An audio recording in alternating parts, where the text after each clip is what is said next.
शांति। ओम शांति। ओम शांति। हम सभी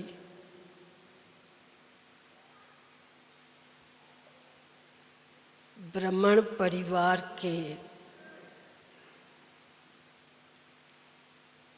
भांति हैं और हम सभी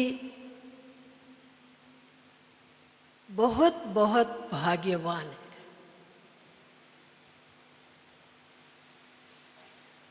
क्योंकि हमें इस जन्म में स्वयं भगवान ने अपना संग लिया है।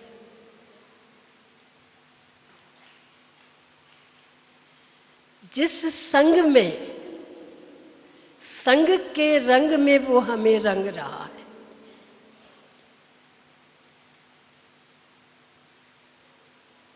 इसलिए कहा भी जाता है, जैसा संग वैसा रंग, संग तारे कुसंग बूढ़े। जैसे चित्र वैसा चरित्र। तो हमें कौन मिला? किसने हमको अपना बनाया?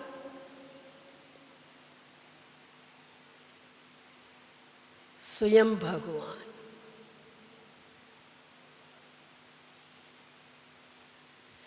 हमें मन चित्त में भी नहीं था कि इस जन्म में हमें स्वयं भगवान मिलेगा, हमें अपना बनाएगा, हमारे साथ सर्व संबंधों का हमें सुख देगा। ये मन चित्त में नहीं था। जैसे किसी को अचानक लॉटरी मिल जाए तो कई बार उनको अगर फौरन बतलाओगे तो वो शायद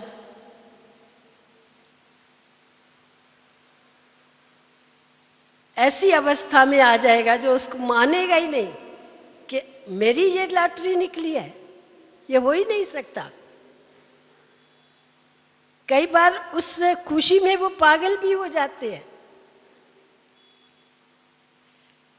तो वो तो लॉटरी थी, जिसे फिर भी अल्पकाल का सुख भी है दुख भी है। लेकिन हमें कितनी बड़ी लॉटरी मिली?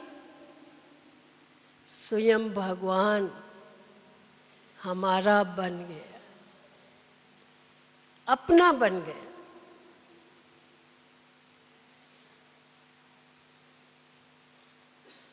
भल बचपन से हम तुमेव माता च पिता तुमेव सखात बंधु तुमेव, सर्व संबंधों से प्रेयर करते थे। पर मालूम नहीं था कि कब उसने सृष्टि पर ये पाठ बजाया आकर और हमें सर्व संबंधों का सुख दिया।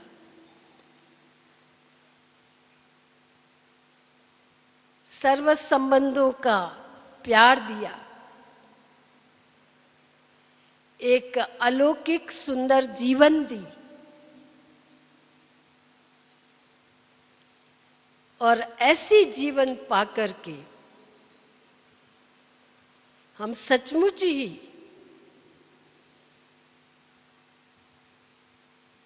क्या कहें, हम सचमुच ही ऐसे नशे में आ गए थे।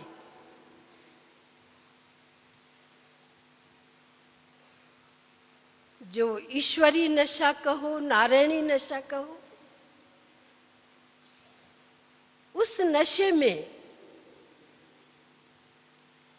हमने हर घर के अंदर, हर गली के अंदर, हर कॉलोनी के अंदर उस नशे में आकर उसकी पहचान सबको दी।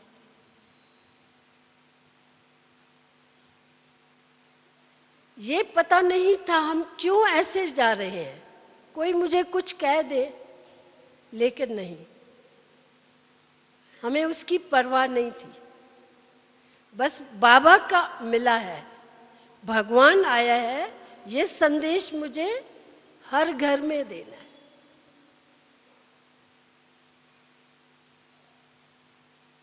तो सबसे बड़ी लॉटरी हमें मिली, उसका संग।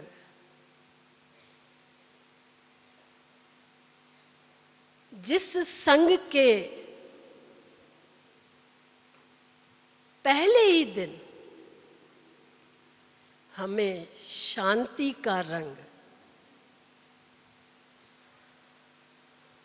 मैं आत्मा शांत स्वरूप हूं, मेरा स्वधर्म ही शांति है। मेरे कानों में ये आवाज गूंजा कि शांति तुमको अब मिलेगी। तो बाबा के संग से मुझे पहचान भी नहीं मिली थी, कोर्स भी नहीं किया था। वो कौन है, सिर्फ सेंटर पे जाके बैठी थी शांत में, योग चल रहा था, पर मेरे कानों में कोई आवाज कर रहा था, यहां शांति मिलेगी। तो ये अनुभव पहला, मैं आत्मा शांत स्वरूप हूं, शांति सागर बाप की संतान हूं। पहला संग का रंग मुझे ये बहुत सुंदर रूप में अनुभव हुआ।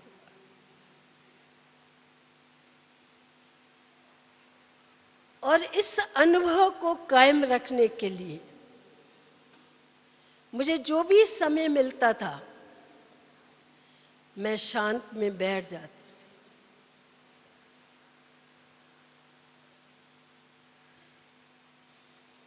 और कई प्रकार के बाबा ने हमें अनुभव कराए।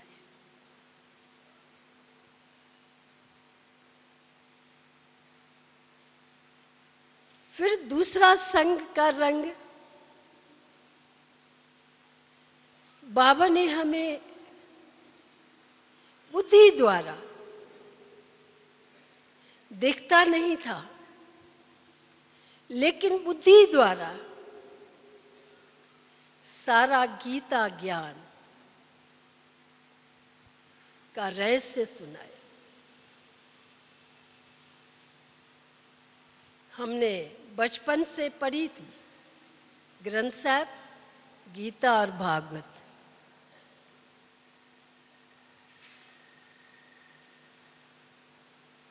पढ़े तो थे, लेकिन रहस्य कौन बताए? जो बड़े बड़े विद्वान थे, उन्होंने भी कभी ये नहीं कहा कि अपने को आत्मा समझ भगवान को याद करो। किसी ने भी नहीं कहा। अर्जुन को भगवान ने कहा, वही बातें लेकर वो समझाते थे, सुनाते थे। लेकिन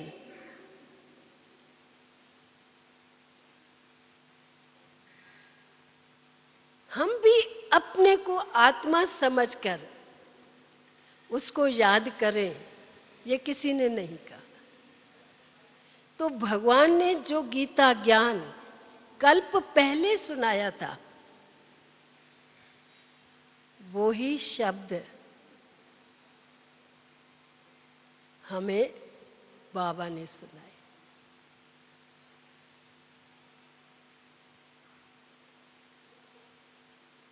कि मैं शरीर नहीं हूं, आत्मा हूं। देह नहीं हूं, मैं देही हूं।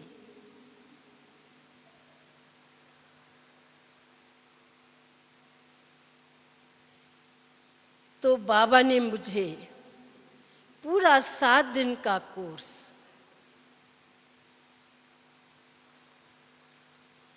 बुद्धि द्वारा कराया। जो मुरलियों में बाबा कई बार कहते हैं कि बच्चे, मैं तुम्हारा बुद्धि का ताला खोलता हूं। बुद्धि को गाडरेज का ताला लगा हुआ था और गार्ड ही आकर उसको खोलता है।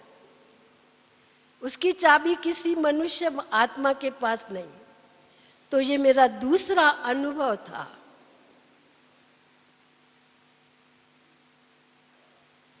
बुद्धि का ताला खुल गया, कनेक्शन जुड़ गया और उसने मुझे गीता के सारे रहस्य खोल के बता दी, खोल के बता दी।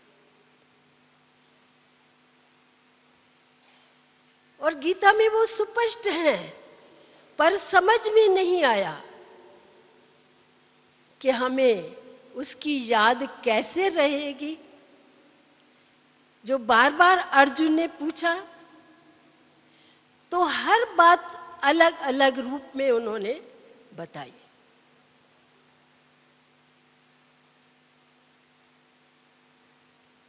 जिसमें संग का ज्ञान, अन्न का ज्ञान, युद्ध का ज्ञान, ये सारी बातें मैं कैसे नष्टो मोहा हो जाऊं, इन सबको मैं कैसे मारूं।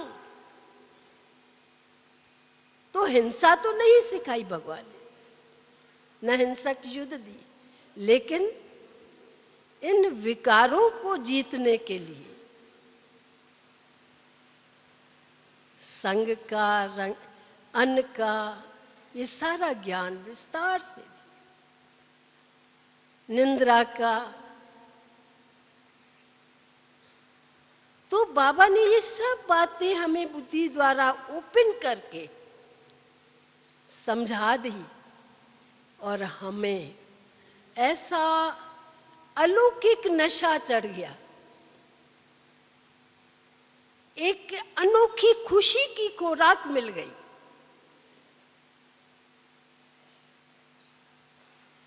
जो हम गली गली में घूमते रहे, बाप मिला,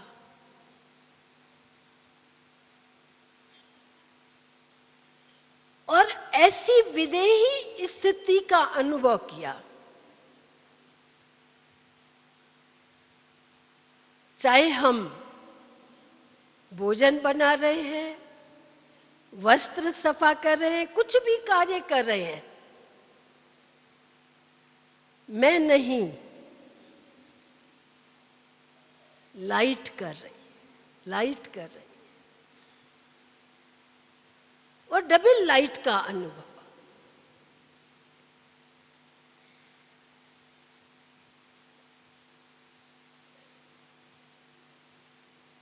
जिससे हमारे कार्य भी सहज हो जाते थे और हम हल्के हल्के,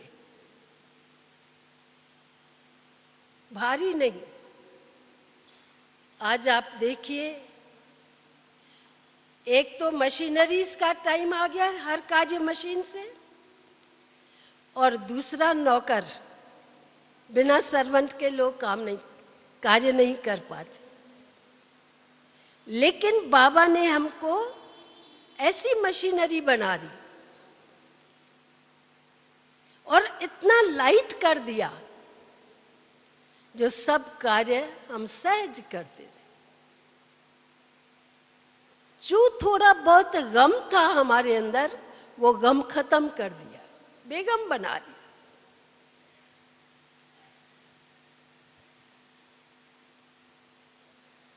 निर्भय बना दिया, विदेही बनाकर हमें निर्भय बना दिया। निर्वैर, किससे वैर करें? सब अपने हैं, कोई पराया नहीं। निर्विकार, जो ये गुण बाबा के 5 हैं, इन सब का अनुभव कराया। नहीं तो हम अपने बाप से भी डरते थे, टीचर से भी डरते थे, वो सारा भय निकाल दिया और बिल्कुल बस मैं एक चैतन ज्योत हूं।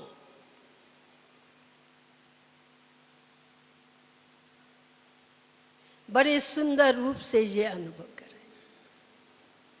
और जब हम साकार बाबा से मिले,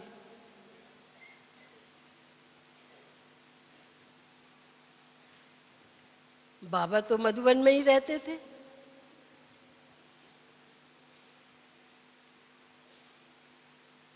जब पहली बार बाबा दिल्ली में आए तो जैसे बाबा से हम मिले, हम बचपन से ही सत्यनारायण का व्रत बहुत रखते थे। बूढ़े ब्राह्मण का वर्णन तो उसमें आता ही है। तो जब बाबा से साकार में हम मिले पहली बार और बाबा की दृष्टि हम पर पड़ी,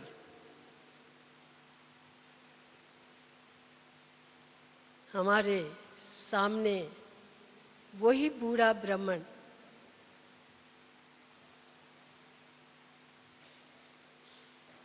भगवान उसी रूप में मेरे सन्मुख खड़ा है, मैं उसके सन्मुख खड़ी।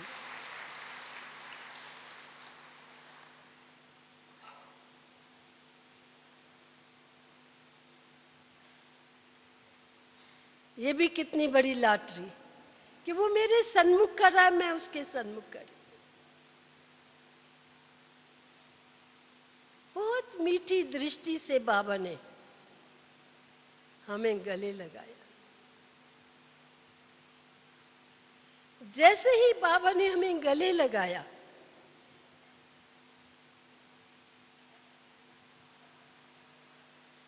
ऐसा अनुभव हुआ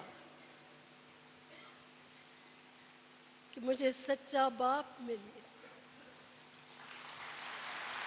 सच्चा बाप मिल गया। हमने माता पिता की पालना और प्यार बचपन से नहीं लिया लौकिक रूप से,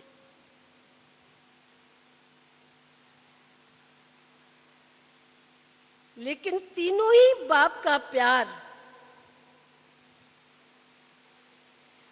हमने बाबा के सन्मुख आते ही प्राप्त की। जो रूहानी प्यार था, जिस प्यार की मैं सचमुच भूखी थी, बाबा ने वो गले लगाकर हमें हमारी वो प्यास पूरी कर दी।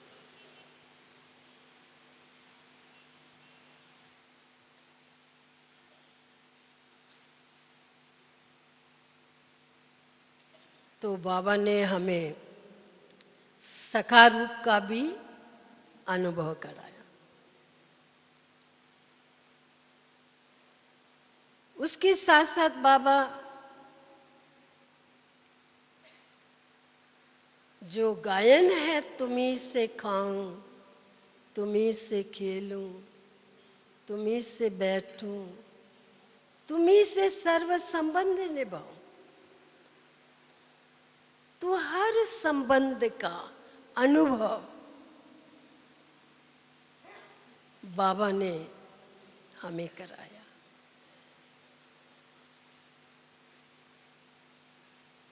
टीचर रूप में बाबा ने पढ़ाई पढ़ाई, कितनी ऊंची पढ़ाई है।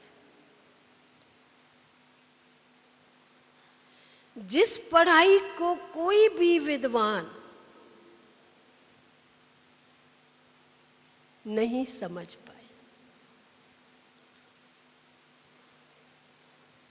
पढ़ाई को बाबा ने कितना सहज रूप में हम बच्चों को पढ़ाई। तो जिस समय बाबा टीचर के रूप में हमारे सामने, तो बिल्कुल ऑफिशियल बाबा का रूप।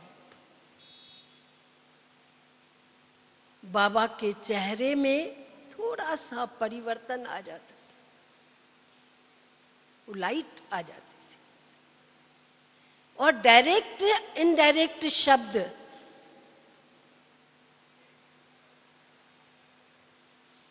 बाबा जब मुरली चला रहे तो डायरेक्ट शिव बाबा मुझे याद करो, और इनडायरेक्ट ब्रह्मा बाबा के जब शब्द होते थे तो बाप को याद करो, बाप ये कह रहा है।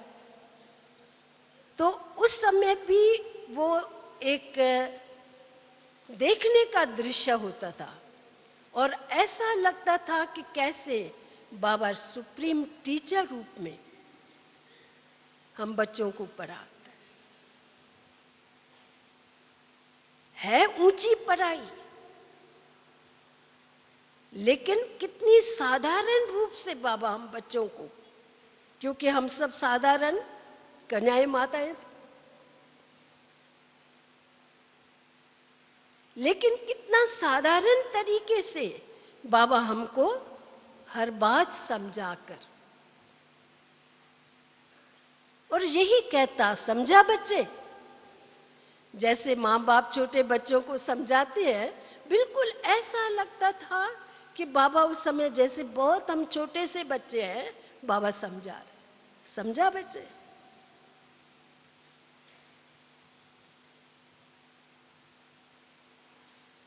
और ऑफिशियल भी, कोई भी बच्चा बाबा के बैठने से पहले हॉल में पीछे ना आए।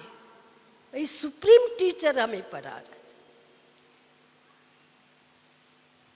तो बच्चों को पहले आना चाहिए हॉल के अंदर।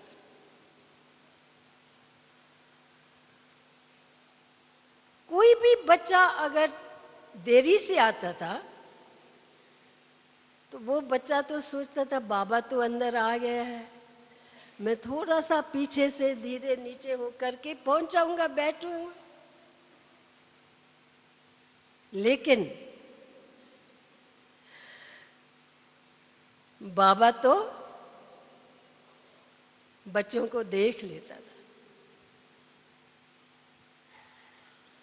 ना देखे ऐसा हो ही नहीं सकता था। और फिर बाबा कहते थे, बच्चे देखो कितनी ऊंची पढ़ाई है, सुप्रीम टीचर तुम्हें पढ़ा रहा है, तुम्हें कितना पहले आना चाहिए टीचर से। तो हर बात में बाबा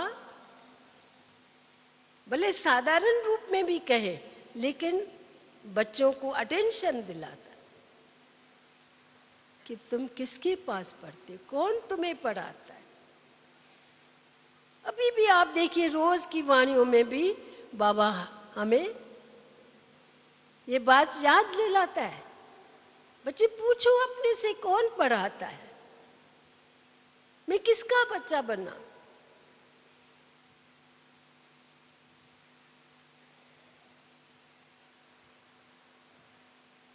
तो टीचर रूप में भी बाबा बहुत सुंदर तरीके से अनुभव करा। टीचर के सामने बैठे, और बैठक हमारी कैसी होनी चाहिए, बिल्कुल सीधी। हाँ, योगी कैसे बैठते हैं, टांग पे टांग चढ़ाकर बाबा का सामने पोज देखा होगा आपने। और बिल्कुल बाबा ने कहा, बाबा कहते थे बच्चे स्टूडेंट्स कभी भी यूं करके नहीं बैठते हैं, लेकिन सीधे, रीढ़ की हड्डी आपकी बिल्कुल सीधी होनी चाहिए, स्ट्रेट बैठो और बाप के सन्मुख देखो। दृष्टि आपकी नीचे नहीं होनी चाहिए, बंद भी नहीं होनी चाहिए, क्योंकि अगर आपकी दृष्टि बंद है तो क्या होगा। बाबा कहता था ये भगत बैठा है, बच्चा नहीं है। भगत आंख बंद करके बैठते हैं।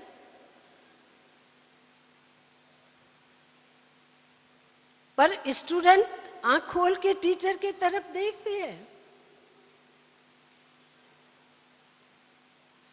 तो कोई भी बच्चा आंख बंद करके बैठे या झुक के बैठे, बाबा को ये पसंद नहीं। हम बच्चे हैं ना, स्टूडेंट्स हैं। तो स्टूडेंट्स की बैठक कैसे होनी चाहिए, बाबा बैठ के दिखाते। और दृष्टि बाप के नजर से। अभी भी बहुत बच्चों को ये मालूम नहीं है। हम देखते हैं वो आंखें बंद करके बैठते हैं या नीचे करके बैठते हैं, लेकिन जो टीचर सामने बैठा उसके तरफ हमारी दृष्टि, तब तो वो हमें निहाल करेगा, नजर से निहाल। बाबा कहते हैं, वाणियों में आता है। तो आप तो आंख बंद करके बैठे हैं, नीचे करके बैठे हैं, बाबा के नजर से नजर नहीं मिला रहे हैं। भले लोग कहते हैं ये जादू है, जादू नहीं है।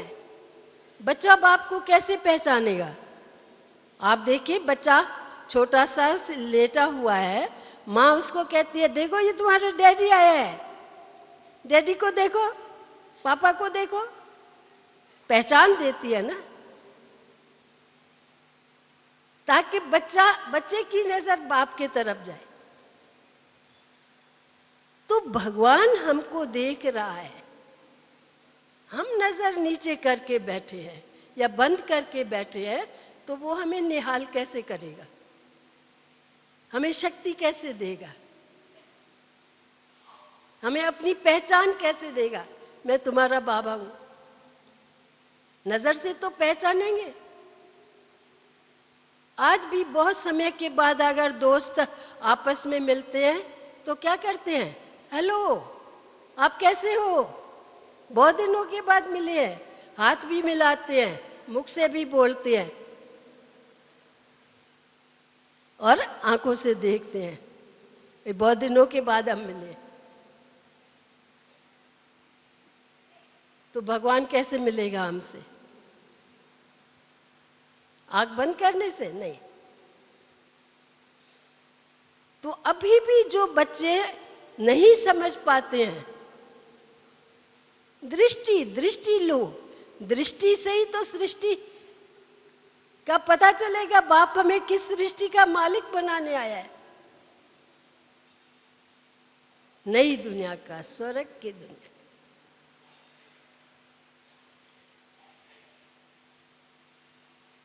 हमारा बुद्धि का नेत्र तो बंद था ही,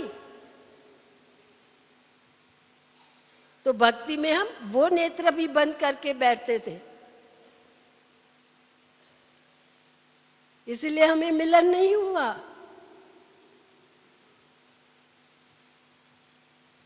अब वो कहता है बच्चे खोलो नेत्र। हाँ, बुद्धि का नेत्र भी खोला, ज्ञान दिया, ताला खोला बुद्धि का, गॉडरेज का, और साथ साथ में नजर भी मिलाई।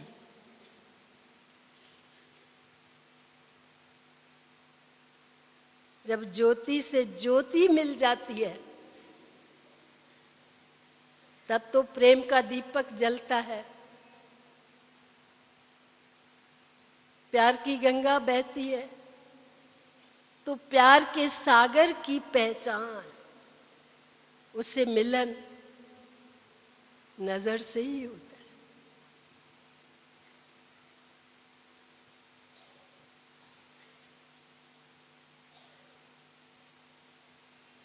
लोगों ने कह दिया ये जादू है, जादू नहीं है। जादू भी कहो तो कोई बात नहीं, नहीं। जिसे हमारी आंखें खुल गई, आंखों में परिवर्तन आ गया, जो क्रिमिनल आय हो गई थी वो सिविलाइज्ड हो गई। कितना बड़ा कार्य किया उसने।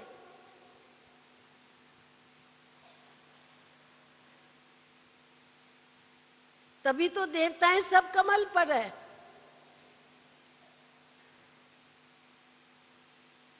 उनके पांव में भी पद्म दिखाया। उनकी महिमा भी कमल से करी। कमल नयन, कमल मुख, कमल हस्त, कमल। आप देखिए, इस समय हर इंसान का अंग क्रिमिनल बना हुआ है।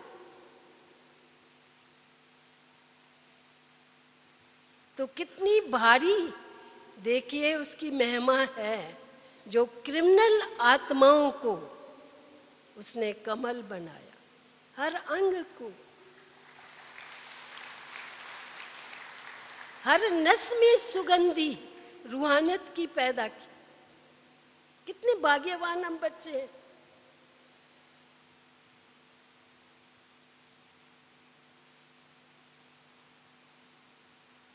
ऐसा खोलकर गीता ज्ञान हमें किसने दिया? किसी ने नहीं दिया।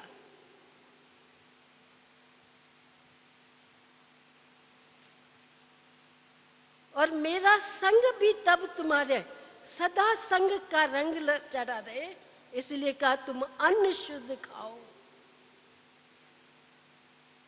अन्न का मन पर असर।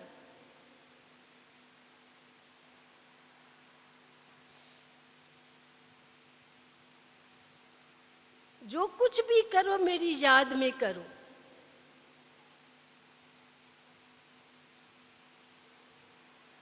तो निंद्रा का भी ज्ञान दिया।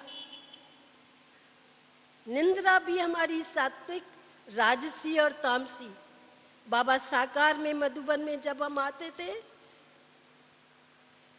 रात्रि को सब कमरों के अंदर सामग्री जला के वास धूप करते थे। देवताएं सोएंगे। बाबा हम बच्चों को देवता ही दृष्टि से देखता था। ये मेरे नन्हे मुन्ने देवताएं हैं। और कई बार रात को, आधी रात को बाबा मम्मा को ले आकर बच्चों के रूम में आते थे।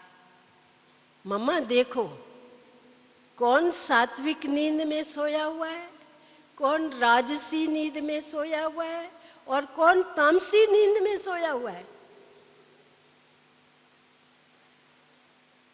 निंद्रा का ज्ञान गीता के अंदर आता है, लेकिन किसने समझा इस चीज को?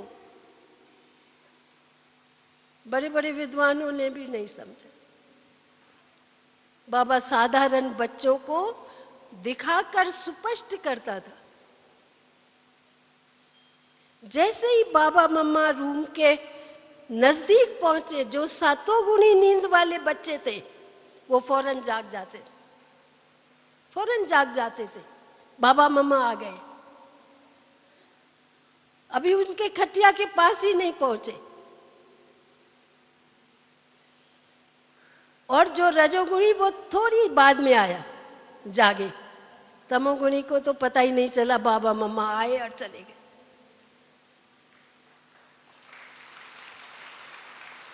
और उनके नींद का पोज भी, कहां टांग है, कहां बाएं है, कहां कैसे है, सोए हुए हैं। ये पोज भी बाबा उसको, मम्मा को दिखाते थे।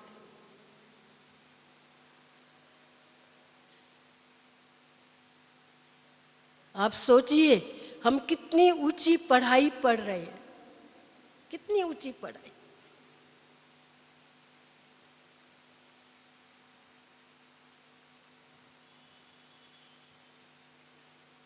और जब भोग लगता था सतगुरुवार को, बाबा मम्मा एक दिन पहले ही बोल देते थे, बच्ची बाबा को निमंत्रण दे के आना, कल भोग है, सतगुरुवार है। और जब सुबह को भोग लगता था तो संदेशी ऊपर बैठती थी भोग लगाने, और बाबा मम्मा सामने बैठते थे, दृष्टि देते थे और कहते थे, गो सुन कम सुन, भाई जल्दी जाओ और जल्दी आओ बाबा को भोग लगाकर। ऐसे नहीं कहीं घूमने चले जाओ। हैं?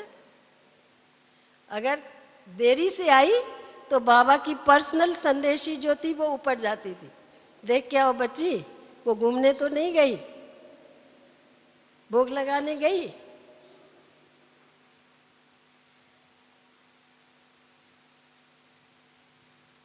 और जब भोग लग जाता था तो बाबा मम्मा अपने हाथों से पहले संदेशी के मुख में जल डालते थे और फिर उनको भोग देते थे, फिर सबको दिया जाता। मतलब रियली जो भगवान ने पाठ अदा किया, लोग तो समझते हैं ऊपर बैठ के सब कुछ किया। अगर ऊपर बैठ के करता तो कौन इन बातों का आनंद लेता? इस मिलन का आनंद कौन लेता? वो कौन वर्णन करता?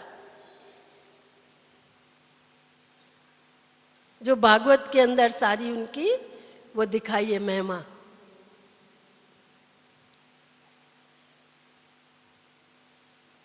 और सतगुरुवार को ही दिन में ब्रह्मा भोजन होता था। ब्रह्मा भोजन छोटा हाल होता था, तब तो थोड़े बच्चे होते थे, लेकिन ब्रह्मा भोजन में भी सब नीचे, बाबा मम्मा भी नीचे बैठते थे और सबके थालियों में भोग आ जाता था। फिर बाबा कहते थे, अच्छा शिव बाबा के भंडारे से सब बच्चे भोग स्वीकार करेंगे, शिव का भंडारा भरपूर, काल कल कर सब दूर, जो भंडारे से खाए सो सदा सुख पाए। फिर बाबा कहता था, मम्मा आज बच्चों को गिट्टी खिलानी है अपने हाथ से। तो बाबा मम्मा अपने थाली से पहले सब बच्चों को गिट्टी खिलाते थे। आप देखिए कितनी बड़ी चीज है, नहीं?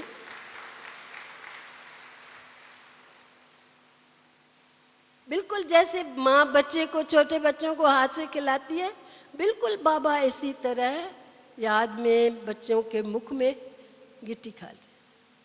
और जब सबको मिल गई फिर कहते हैं, अच्छा अभी चलो शुरू करो, सब खाना शुरू करो। तो अगर हम आप सबको बताते जाएंगे, आप सब बैठे रहोगे तो हम बताते जाएंगे। है?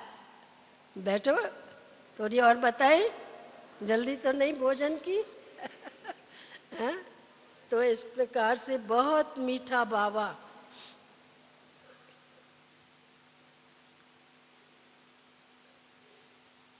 खाता भी और खिलाता भी, बैडमिंटन खेल भी खेलता, पहाड़ों पर भी साथ ले जाता। बच्चे देखो, अगर तुम बाबा के याद में करोगे ना तो तुम जीत सकते हो, नहीं तो बाबा जीतेगा। मेरे साथ बाबा है। पहाड़ों पर भी ले जाते तो भी यही कहते, बाबा देखो बाबा के साथ बाबा है, आप देखेंगे कौन आगे जाता है। तो बाबा हर कार्य बाबा के याद में।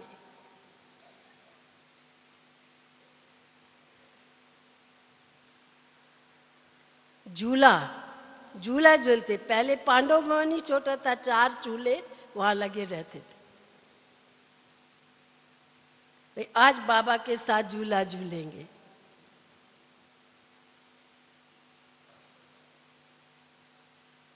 तो हर, जैसे आप देखिए बहुत समय के बाद हम बच्चे उसको मिले, वो हर प्रकार की पालना और प्यार,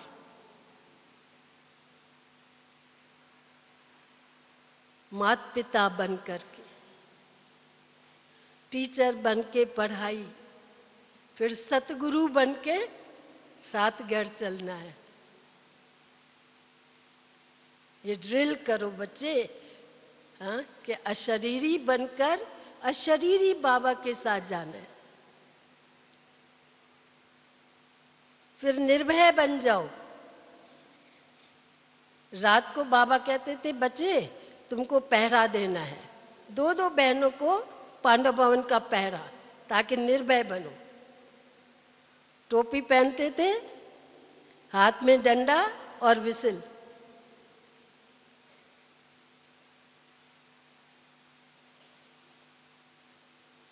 और छोटे से छोटा कार्य बाबा करके दिखाता।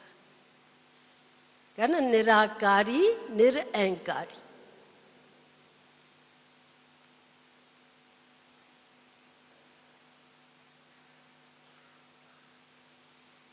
ताकि बच्चे भी सीखें, कितने भी बड़े बन जाओ लेकिन फिर भी निरअहंकारी। अगर छोटा सा काम भी करना पड़े ना तो कर सकते हैं। ऐसे नहीं कि हम बड़े हो गए तो हम कैसे करें, नहीं। एक बार बाबा, तब बारिशें बहुत पड़ती थी और ऊपर में लकड़ियों से चूल्हा जलता था, भोजन लकड़ियों पे बनता था। तो लकड़ियां बहुत गीली थी, हो जाती थी, तो धुआं होता था जलने में। तो बाबा ने देखा आज बहुत अच्छा सूरज निकला है और दिन बहुत अच्छा है। बच्चों को कहा सब लकड़ियां बाहर निकाल के धूप में डाल।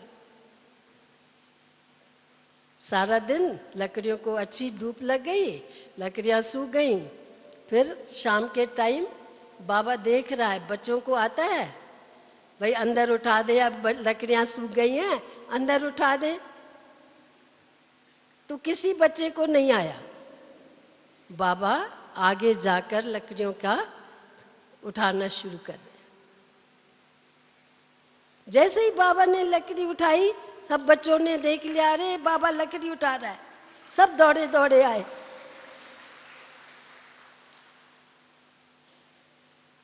और लकड़ियां अंदर हो गई। तो कहा ना, जैसा कर्म मैं करूंगा मुझे देख सब करेंगे। बच्चों को नहीं आता तो बाबा ही करके दिखा। सब्जियां कैसे काटो, बैठते थे साथ में मामा बाबा। चावल कैसे साफ करो, अनाज कैसे साफ करो, अनाज को कीड़ा न लगे, बच्चे कैसे खाएंगे कीड़े वाला। यानी आप देखिए, इतना ऊंचा बाप,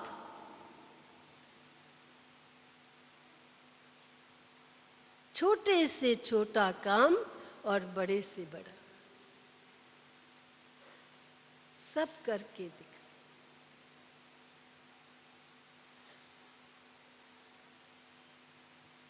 इसलिए बार बार हम बच्चों को वाणी में, क्योंकि नए नए बच्चे जिनको कुछ भी पता नहीं, बाबा कैसे कार्य करा रहा था, इतना बड़ा कार्य अभी कैसे ऐसे सेवाधारी बच्चे बन गए।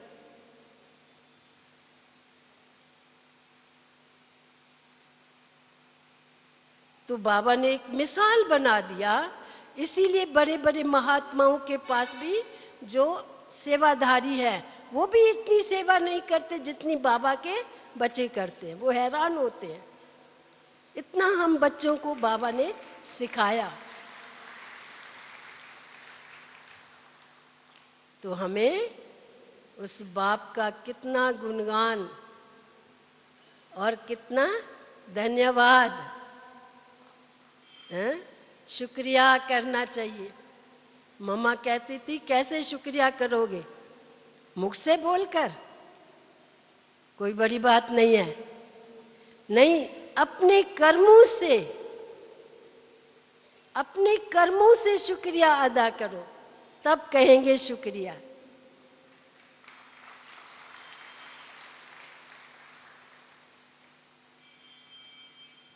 क्योंकि कर्म का ही फल, कर्म के ही संस्कार हम साथ ले जाते हैं ना।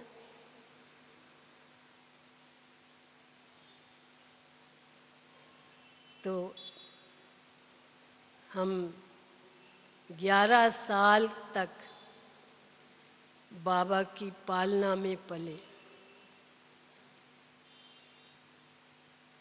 चाहे पास न भी होते, मधुबन में हर समय तो नहीं होते, पर बुद्धि से सदा पास। सब कार्य उसने हमको सिखा दी। लास्ट का टाइम जब बाबा दिल्ली में लास्ट का टाइम जब आए, तो एक मेट्रोलॉजिकल डिपार्टमेंट के डीजी थे डॉक्टर माथुर। उन्होंने 10 दिन बाबा को अपने घर में बुलाया था, तो लोधी रोड में दिल्ली के अंदर। तब हम बाबा के भोजन का ड्यूटी हमने ली कि बाबा का भोजन हम बनाएंगे। और सचमुच ही बाबा ने हमें हर प्रकार से, कई वीआईपीज आते थे, कई साधारण बच्चे भी बाबा के साथ खाते थे, लेकिन कैसे बाबा प्यार से सभी बच्चों को, वीआईपीज को वैसा भोजन खिलाओ, कैसे भी हैं, पर हर प्रकार से हम बना के बाबा से टेस्ट कराते थे, एक्यूरेट बनाए, हाँ, और फिर बाबा सबको खिलाते थे बैठ के। तो ये भी हमारा भाग्य था जो बाबा के साथ हमारा 10 दिन हमने बाबा को बहुत समीपता से, बाबा क्या खाते हैं, कैसा खाते हैं, हर प्रकार से ये भी हमने चांस लिया। बाबा कहते हैं अभी भी देखो हमें दादियाँ चांस देती हैं, सेवा में मधुबन में चांस मिलते हैं, तो चांस को गंवाना नहीं है, लेकिन चांस मिलता है हमें भाग्य बना। एक का पदम गुना भाग्य, भक्ति में एक का 10 गुना बोला, लेकिन ज्ञान में हमें एक का पदम गुना भाग्य। तो कोई भी चांस को हमें मिस नहीं करना।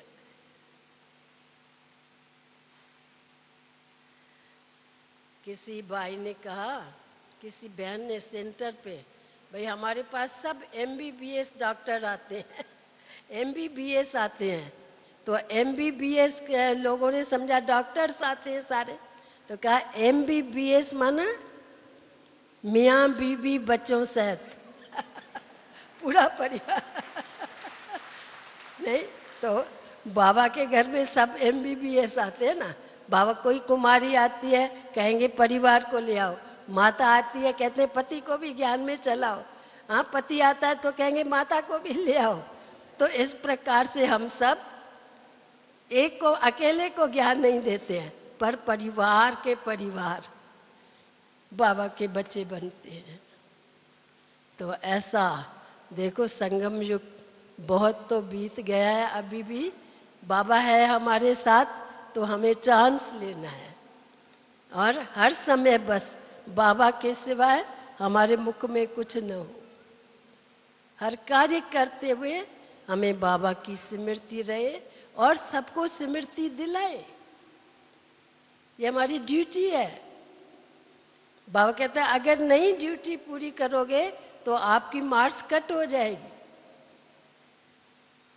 तो हमें हर प्रकार से बाबा के गुणगान करना है, बाप समान अपने को बनाना है। जो 5 गुण विशेष बाबा के, निराकार, निर्विकार, निरअहकार, निर्वैर और निर्भय, वैर भी किसी से नहीं, क्योंकि ये छोटे जो विकार हैं, ईर्ष्या, वैर, नफरत, गिरना, निंदा, ये ज्यादा मनुष्य को गिराते हैं। और ये कॉमन बने हुए हैं, आप देखो पता ही नहीं चलेगा ये मैंने छोटा सा विकार है, पर बहुत ज्यादा गिराता है।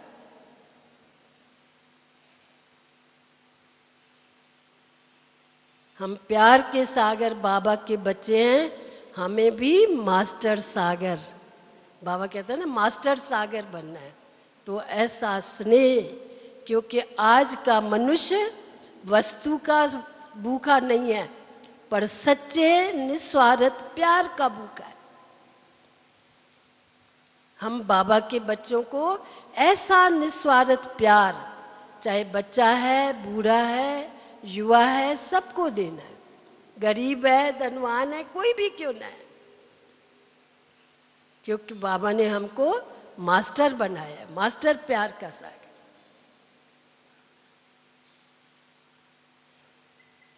तो हमें बाबा के भी गुण और देवताई गुण भी सब धारण करना है, तब हम पूजनीय और गायन योग्य बनेंगे। ओम शांति। एक छोटी सी और बात बताते हैं। आप सब मानते हो ना, हम सब बाबा के यज्ञ, बाबा का यज्ञ रचा हुआ है। यज्ञ में आहुति डालते हैं, है ना। तो हम सब बच्चे बाबा के यज्ञ को चलाते हैं ना। तो आप देखिए, बाबा ने कहा है कि जब ब्राह्मण सब अपनी आहुति दे लेंगे, तब पुरानी दुनिया की आहुति इस यज्ञ में होगी और तब समाप्त होगा यज्ञ। तो आप देखिए, हम जो भी खाते हैं घरों के अंदर, पहले बाबा को भोग लगाए। जो भी चीज आती है, चाहे फल आता है, दूध आता है, भोजन बनता है, कुछ भी होता है, उसमें पहले बाबा, पीछे हम। तो आप देखो, बाबा की याद बनी रहेगी। और ऐसे ही हम, वो घर हमारा नहीं है, बाबा का घर है, बाबा का भंडारा है। हर बात में बाबा, पहले बाबा फिर हम। तो आप देखिए, हमारे बाबा के भंडारों में भी बरकत रहती है। और हम एक का पदम गुना अभी से ही बाबा से ले रहे हैं। भविष्य में तो मिलेगा, लेकिन पहला जन्म हमारा ये। तो हमें यज्ञ को भी ध्यान में रखना है, अपने घर को भी ध्यान में रखना है, ताकि हमारा घर और बाबा का यज्ञ दोनों आराम से चलते रहे और बाबा की स्मृति हमारे अंदर बनी रहे। ओम शांति। अब